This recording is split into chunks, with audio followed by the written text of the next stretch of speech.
In a bid to mitigate the negative effects of climate change towards agriculture, local women farmer groups are benefiting towards water irrigation initiatives implemented by Rice West Nile in partnership with Awar International with support from BMZ. During a courtesy visit to the water production site located in Baro Village, Lobule Sub-County, Koboko District by the visiting ambassadors to Uganda from the Netherlands and Denmark, district officials and stakeholders, it was revealed that local women farmers are growing food and planting trees to improve on their livelihood and mitigate the negative effects of climate change, even though they face challenges of land ownership.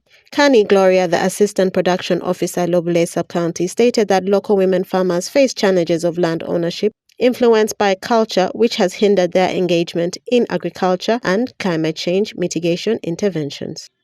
As farmers in Lobule Sub-County, I must say land is owned by men, and that is a culture. So with culture, we have to move by the culture. And you see, women are the biggest percentage of the farmers that are actively engaged in the production value chain are women, though they don't own land. Now, how they participate in farming is they are able to access land through their husbands, and also they go an extra mile to hire land from those within the community that have land, and that allows them to engage into farming.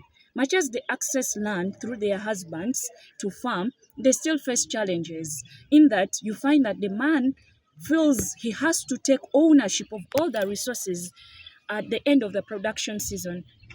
He feels after selling, this woman has to present everything to him.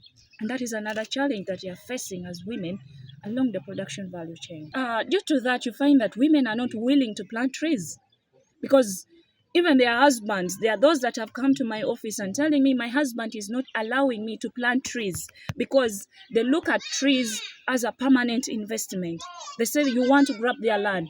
Much as sometimes their husbands are not able to speak about that, but their in-laws come in and speak and tell them directly that no, you cannot plant trees in our land. So that's another challenge that they are facing in building resilience towards climate change. And additionally, also you find that they have limited resources as women. They don't have the resources to be able to plant trees, to have investments in microscale irrigation, and in the end, it affects the general welfare of the household. Let's say those interventions are not enough, but at least there's a way, there's a starting point where we have that support, and from there we can be able to move ahead through the different government interventions and also the different development partner interventions within the sub-county. Mambo Ashraf, the LC5 chairman, Koboko District, in a press briefing stated that due to climate change, the district receives rainy seasons once a year, which has greatly affected food security. He further stated that such interventions, in addition to tree planting, can help to mitigate negative effects of climate change by restoring the vegetation and the rainfall pattern. Uganda generally has changed, and it's worse on our side as a of Koboko, maybe I say once say West Nile as a region. We used to have our first seasons as early as March, but this time the climate pattern has changed, and we only have one season this year. So it means the trend at which the rain pattern has changed. It has affected production, and as you see now, we expect more of the challenges next year because the plants that have been planted within this season have also been spoiled. As soon as the rain started, people go massively in plantation of beans, rice, many other crops that have been planted. But I want to assure you that the beans have all done. The only hope remains on the rice because for them they like rains. So definitely our rain pattern has affected production and agriculture. That's why we need a lot of interventions, and that's why we're saying let rice come in. We need to do restoration of the vegetation. If you see now from here, the land extremely looks bare.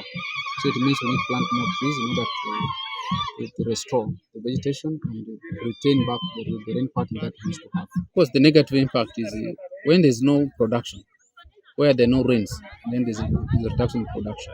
And as a result of reduction in production, it leads to many more issues like this, gender-based violence to come in, where food will not be enough.